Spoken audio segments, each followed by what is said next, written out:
Jakarta baru saja dikunjungi Paus Fransiskus. Tahun 1970, Paus Paulus VI juga ke Jakarta, menandai pertama kali Paus ke Indonesia.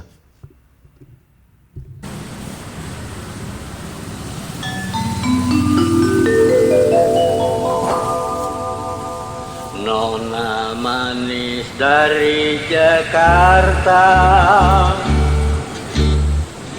pinggang ramping dan jelita, kain songket baju sutra, sedap dipandang mata.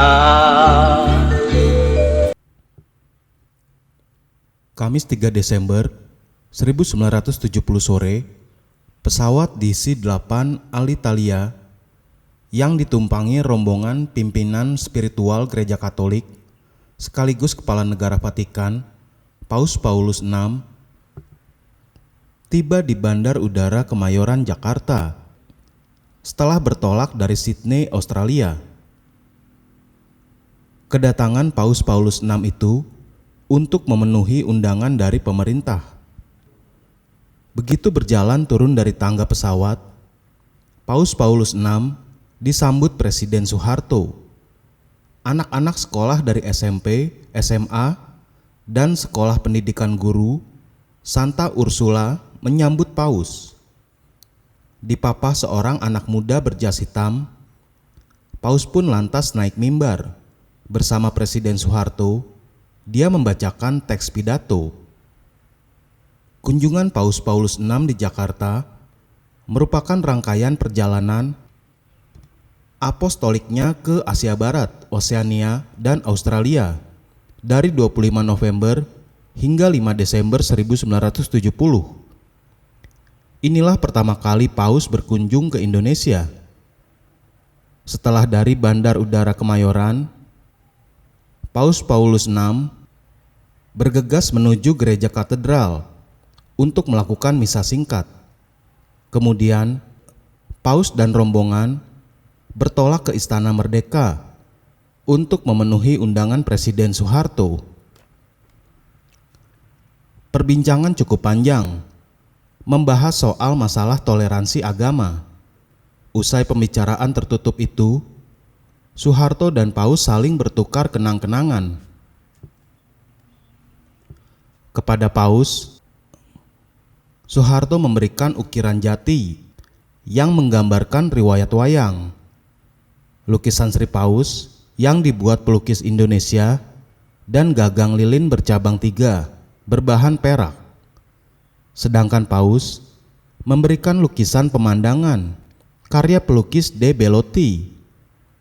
Di malam hari, acara misa digelar di Stadion Utama Senayan atau sekarang Stadion Gelora Bung Karno di Jakarta. Paus masuk ke arena stadion menggunakan mobil terbuka berwarna hitam. Sepasukan kuda dari kavaleri Angkatan Darat mengiringi mobil Paus yang mengitar keliling lapangan. Tepukan tangan riuh seiring teriakan Viva el Papa dari umat Katolik tak putus-putusnya ketika mobil mengitari lapangan. Di tengah lapangan, mobil Paus berhenti. Lalu dia bersalaman dengan tokoh-tokoh agama lain.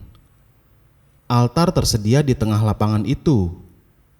Nyaris 80.000 orang datang ke stadion untuk ikut misa. Setelah itu, Paus menuju ke Kedutaan Besar Vatikan untuk bermalam. Keesokan paginya, 4 Desember 1970, Paus yang berusia 73 tahun itu terbang ke Hong Kong dan singgah sebentar di Kolombo, Sri Lanka, lantas kembali ke Roma.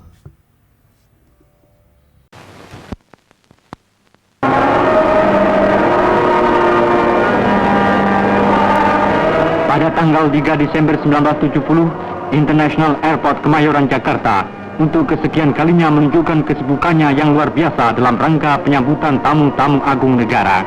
Ini suatu pertanda bahwa Indonesia telah berhasil mendudukkan dirinya kembali dalam kepentingan dunia internasional di dalam segala segi aspek kehidupannya. Kedatangan Presiden Soeharto beserta para Menteri Kabinet Pembangunan dan pejabat tinggi negara lainnya di lapangan udara ini adalah untuk menyambut kedatangan tamu negara, Kepala Negara Vatikan, pemimpin umat Katolik sedunia, Sri Paus Paulus ke-6.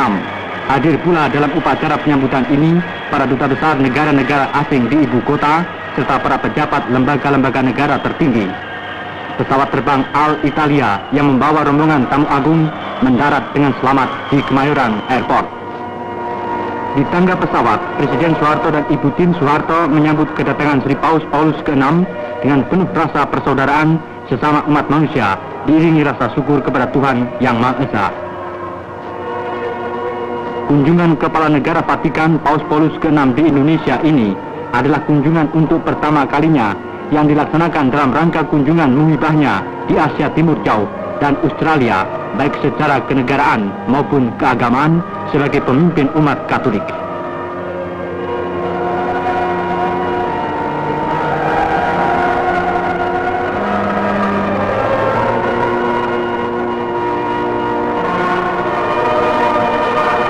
Dalam pidato selamat datangnya, Presiden Soeharto antara lain menyatakan bahwa kunjungan singkat Sri Paus Paulus ke-6 yang untuk pertama kalinya ini bukan saja karena rakyat Indonesia bersimpati dan menghargai sikap dan daya upaya Sri Paus pribadi dalam melaksanakan tugas sebagai penggembala agung umat Katolik sedunia, tetapi juga lahir dari hati nurani bangsa Indonesia yang memiliki falsafah hidup Pancasila.